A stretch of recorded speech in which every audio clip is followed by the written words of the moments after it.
Well,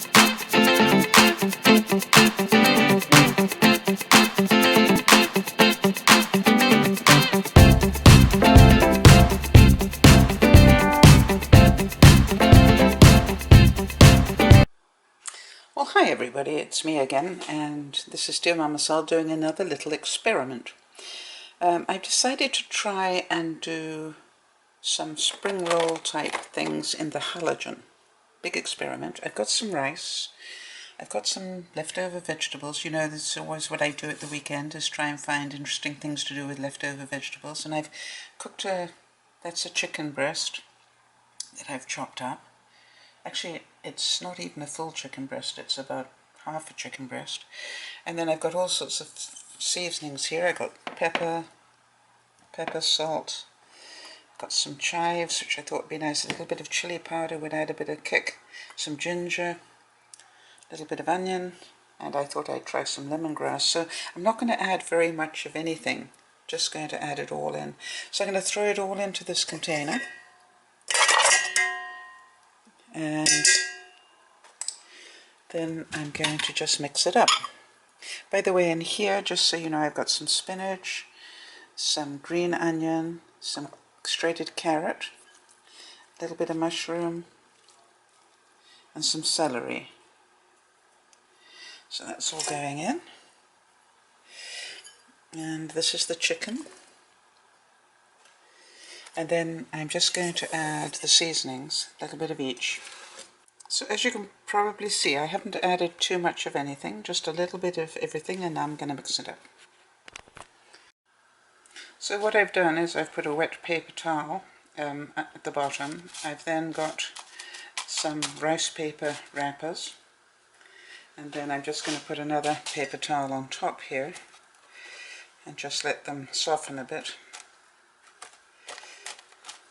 I believe there are all sorts of ways that you can do this. You can just drop them into some water. So basically you're just getting it soft enough. They're actually quite hard when you take them out of the wrappers. And what we want them to do is just to absorb enough moisture so that they're soft, so that we can use them to wrap things in. So I'm going to put this over here for now.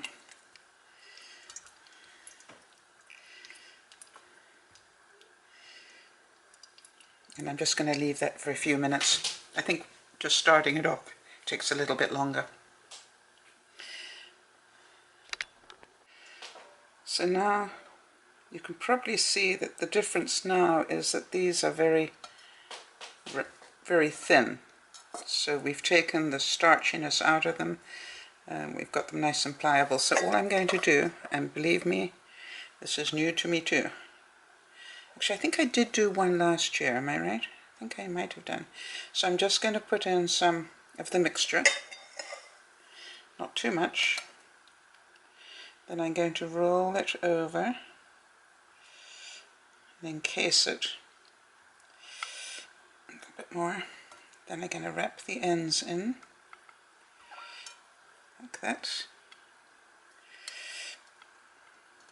I'm going to roll it one more time, and then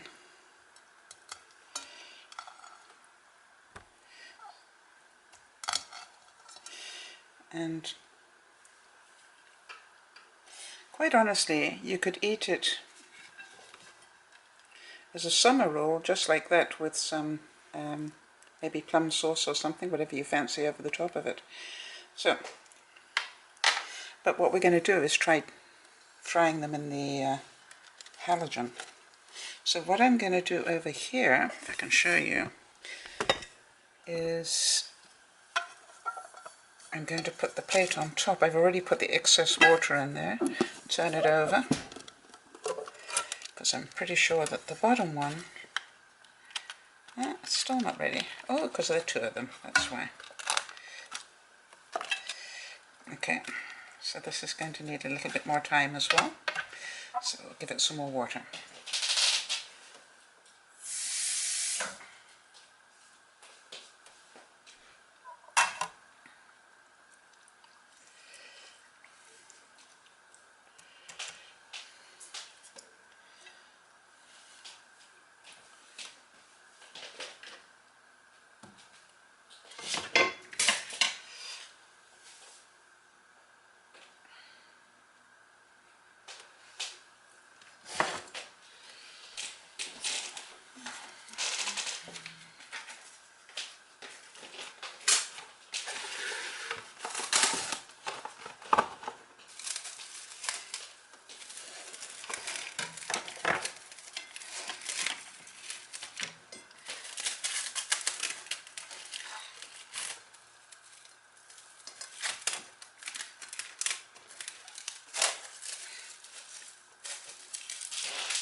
Okay, so here's the second one. Just mix that up a bit.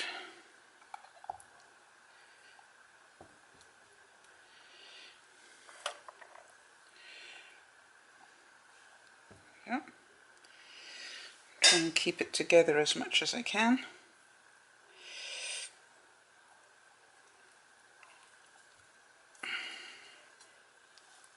Fold it over, fold it over, and wrap it as tightly as you can. I'm wrapping this one a little bit more tightly than the last one. It still looks a little loose. But let's see how it goes.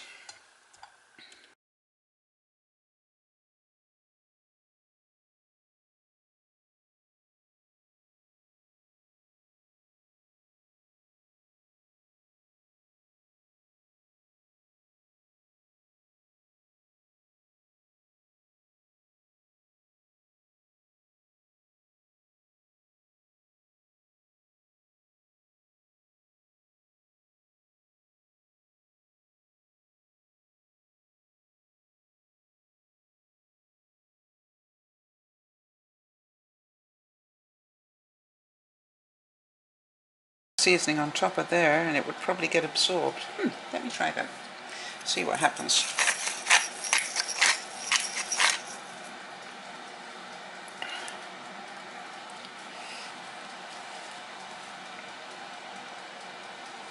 Sounded so easy when I said that, but of course I got oily fingers now.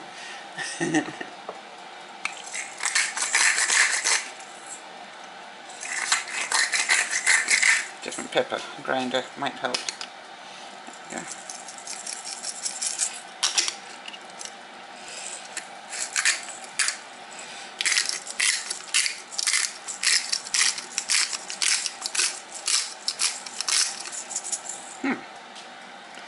Looks quite nice, doesn't it?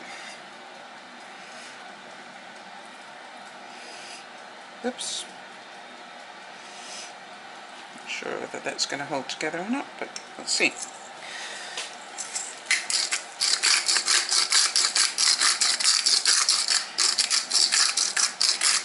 Another experiment. How does that look? Pretty. Okay, so these have been in for 10 minutes. Now it's obviously not going to look like deep fried. I was hoping I had enough oil in there. Yep, that's good. So they're not going to stick. But they're actually quite crunchy. They feel quite crunchy. Come on, that's a good thing. Thank you. So I'm going to put these on the outside edges. And I don't know if I did that right. Anyway, but as you can probably hear, the bottom of those are quite crunchy already. So they don't look deep fried, but they have definitely gone crunchy. So I'm going to cook that side. I'm just going to need 2 hands to put the other ones in. And off they go. So the half-cooked ones are already on the outside, and the new ones, you can see them with the pepper on them. I've just put them in as well. This is actually quite good fun. I wonder what they taste like. 1, 2, 3, 4, 5, 6, 7, 8, 9, 10, 11, 12, 13, 14. Oh, let me not forget the 3 in my stomach. 15, 16, 17 were made out of 1 cup of uncooked rice. Just so you get some sort of idea how many you can do. On the good side, much healthier than deep frying, obviously. On the downside, a lot of work, very labor intensive, but fun to do. I actually enjoy doing them, and I would do them again. Probably take me another year before I do it again, same as last time. Also, I've slightly undercooked these so that when I want to have them, I can take them out of the freezer and warm them up again, and that way I can get them nice and crispy. Overall, definitely worth doing. I'm glad I did it, and In terms of what did I learn, I found that by the time I was doing the last batch, I had turned the temperature up to 450. And the reason for that is I found it browned it slightly better. And I probably would, if I tried another lot, I'd probably even try them right up on 500, but not sure how that would go. But 450 seemed to work quite well. I was thinking more, to get more this sort of feel to it. And these, so they just, look a little bit better. So that definitely was an experiment and worth trying. And generally, when you're making them, I found that if I got too concerned about making the perfect pocket, if you like, I broke it. So try not to stretch the rice paper too much. In fact, try not to stretch it at all, just fold it over. And I also found that making slightly smaller ones, you see this one? They actually turned up much better. And that one even had a hole in it, can you see that? And it still cooked beautifully. And unlike deep frying, obviously the oil didn't go in there because the oil was only on the top of it. So, pretty good fun.